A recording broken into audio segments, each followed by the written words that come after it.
عدنا لكم من جديد أعزائي المشاهدين، وضيفنا محمد المنصور الفنان الكويتي. أستاذ محمد، في العام 2006 قمت بتجسيد دور الشيخ مبارك الصباح وما يعرف بمبارك الكبير.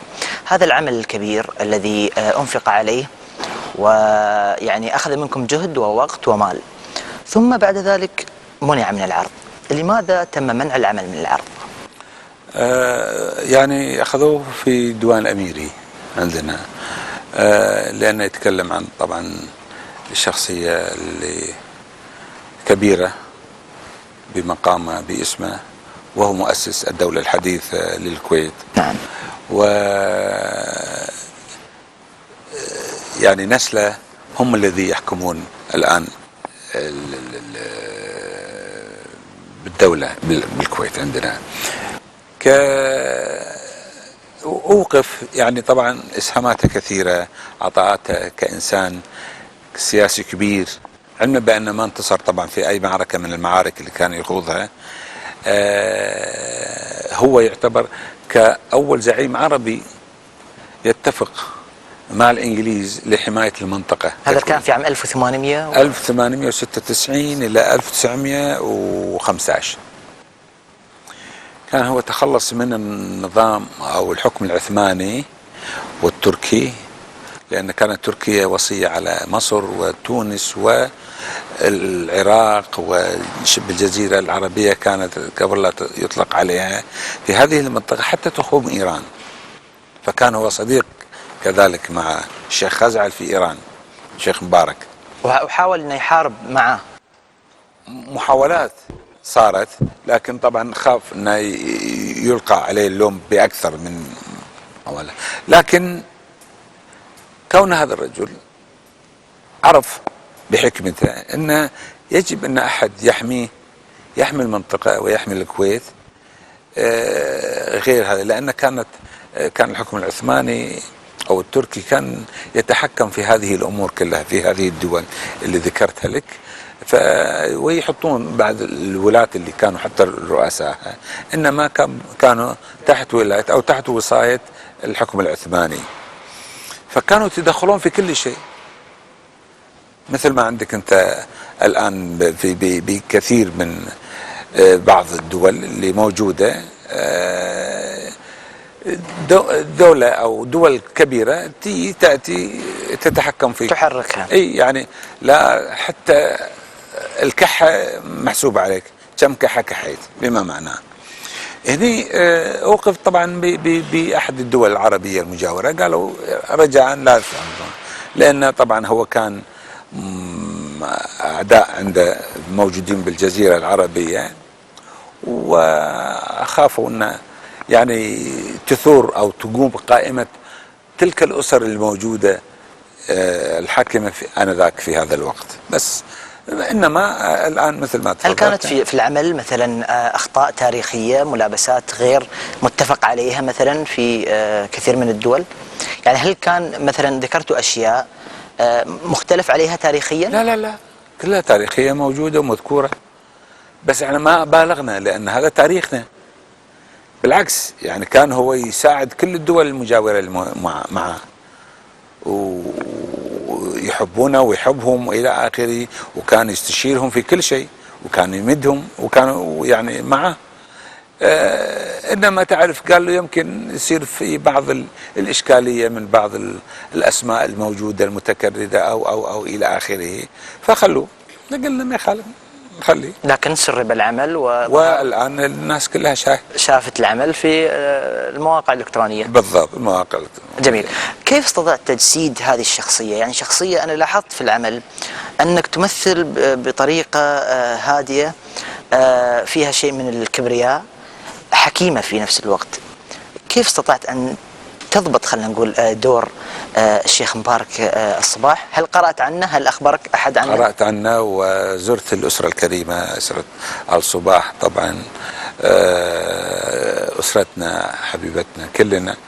أقعد وأصدقائي طبعا درست معاهم في المدارس، ورحنا ونشوفهم لغاية الآن يعني، وأزورهم ويزوروني. كذلك تشرفت إني وطلبت منهم إني أنا أكون أجسد هذه الشخصية، فقالوا انت ما عندنا احسن يعني واحد احسن منك انت من يجسد هذه، لانه بقرب الشبه. وتعبت انا على الشخصية على ما ربيت اللحية. ربيت اللحية يعني مشوارك هذه وصبغت الشعر. لا 8 اشهر وانا اصبغ الشعر وشوارب واللحية.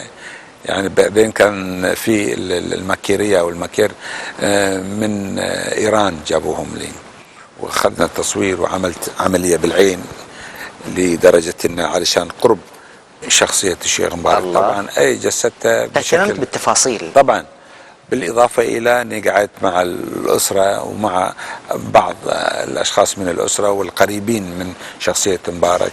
شفت الأزياء، الكتب، أزياء لبسه، وين يقعد، وين كذا كذا كذا، كيف يتصف، كيف انه يتحرك، كيف هذه كلها أخذتها. صعب ركوب الخيل؟ لا لا بالعكس، يعني أركب الخيل وأنا من زمان طبعا، من فيلم القادسية في الثمانينات مع صلاح أبو سيف. نعم. كنا نركب الخيل، بس قبل لا أروح أركب رحت كلية الشرطة عندنا بالكويت، فقلت لهم عشان ما أتورط أنا هناك يركبوني خيل وأنا كقائد ما أعرف. فرحت تعلمت من تحت لتحت، ما يدرون. تعلمت عدل كيف السذب والخبب وإلى آخره. بعدين رحت لهم بغداد وعملنا فيلم القادسية، كنت أركب الخيل والحمد لله. لكن في أكو مسلسل اسمه الوعد على ما أعتقد في سوريا، انحاش فيني هاد الخيل جفل، خاف من حوالي 200 جمل حواليه. أنا ما أدري إن في عداوة بيناتهم، هذا كنا في تدمر. فالكاميرا ما لحقتني. كان اخراج المرحوم عبد العزيز الله يرحمه. الله يرحمه. أيوة. بدأت حياتك الفنية أو المسرحية في عام 1963، ويعني ما شاء الله عليك لم تنقطع عن المسرح، كنت تقدم أعمالك سنويا تقريبا، وإذا ما كان عملين في السنة، لغاية العام 1997. لماذا هذا الشغف بالمسرح؟ يعني كثيرين من الممثلين من يحصلون فرصة في التلفزيون باي باي مسرح، أنت لم تنقطع عن المسرح، ولماذا هذا الانقطاع من 97؟ اي والله في جزئيا، في عشق وحب طبعا. يعني المسرح مثل ما يقولون ابو الفنون. احنا اذا انت تبي تختبر فنان، اي فنان كان، تبي يطلع فنان مضبوط، خليه يمثل على المسرح لازم، لانه هو المحك الاول والاخير للفنان. لان هذا الشغلة الوحيدة اللي بالنسبة للفنان كيف يظل تفاعله وانفعاله متواصل. والمحك الأول والأخير مثل ما قلت لك عبد العزيز إنه يكون الجمهور، لأنه يحس حتى في نفس يشعر أنه هو متفاعل معه ولا مش متفاعل معه. متفاعل، يتفاعل معه ويضحك وياه ويتأثر منه ويبكي بعد منه أو يضحك منه وليس عليه. كذلك الله يسلمك، لأن احنا بدينا يعني مع البدايات بتاريخي. أنا كنت بالكشافة، بس قال لي أخوي منصور الله يرحمه، قال لي تعال عندنا مسرح الخليج تو بادي، وعندنا مسرحية اسمها الأسرة الضائعة، تعال. قلت له يلا. فكنت أنا يعني ألعب، لأن يابوني من ملعب من النادي العربي، كنت ألعب كلاعب كرة قدم. يمكن لو ما يابوك تصير لاعب مشهور الآن. أي يعني شوف تخيل. والله. بس أنا يازت لي لعبة المسرح أكثر من لعبة كرة القدم، لأن فكرت فيها وأنا صغير. قلت لا، لاعب كرة القدم ممكن يعيش أو يستمر باللعب 10 سنوات 15 سنة، وبعدين يوضع على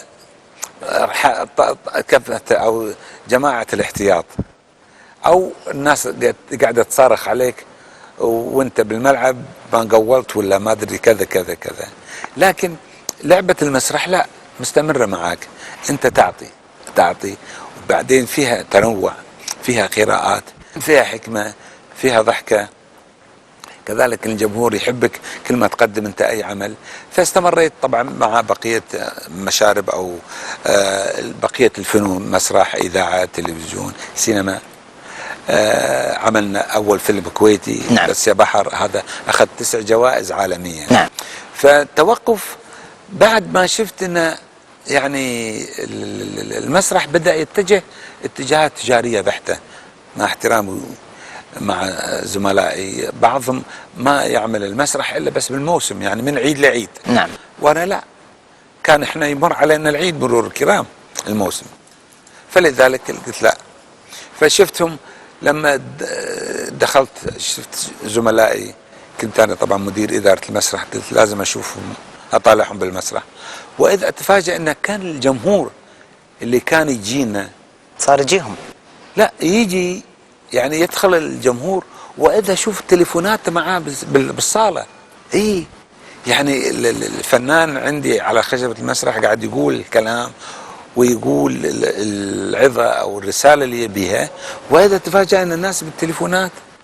فانا رحت على طول، كوني مدير اداره المسرح، رحت طلبت اجهزه من المانيا مباشره، ما حد يدري، لا زملائنا الفنانين ولا الجمهور. طلبت اجهزه تمنع التغطيه كامله لمدى 2 كيلو او 3 كيلو. نعم، لا اتصال ولا لا ارسال ولا استقبال، ما حد يدري، علشان بس الناس تسمع.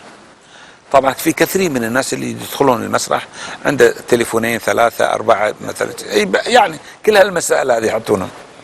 الان حتى لو داشين يدخل المسرح ما في حد يتصل يتعجب، بما معنى علما بان حاط كان، لكن شالوهم الحين. انا طبعا طلعت واخذت تقاعد ولا شالوهم. المسرح التجاري كما تطلق عليه، يعني كثير من الممثلين الآن يقعد على يعني خشبة المسرح، يتكلم ربع ساعة بكلام قد يحسب بذيء، ثم يقول ديرتنا نباها بدون مخدرات، وصفق للجمهور. كيف تقيم هذا النصح؟ لا تعليق، شو اسوي؟ يعني احنا شهادتنا مجروحة، بعدين انا ما ابي يعني الوم زملائي، لابد ان على الاقل اللي مثل ما تقول اللي على راسه بطحه يحسس عليها. يعني احنا ياما نصحنا وتكلمنا، احنا كناس كبار والحمد لله تجاربنا كبيره. كان المسرح لما تقط فيه مثل اللي يقولون الابره تسمعها. الله.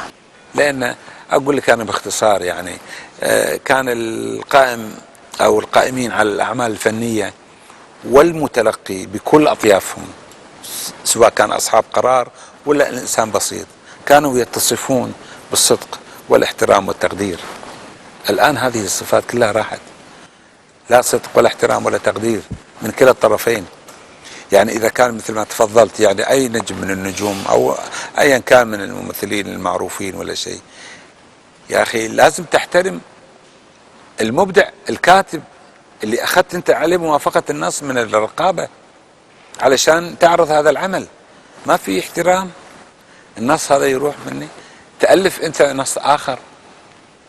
صحيح في ارتجال، صحيح احنا نؤمن بموهبتك انت كفنان ترتجل، بس في لحظات احنا كنا نرتجل، بس في لحظات اللي الموقف اللي يتطلب فيه ان احنا نرتجل، وليس كل الوقت 3 ساعات 4 ساعات زيادة على النص. شو يصير في الناس؟ جميل. مستمرين مع مسيرتك الفنية ومع آرائك الجريئة خلينا نسميها، لكن بعد فاصل قصير. أعزائي المشاهدين، فاصل قصير، كونوا معنا.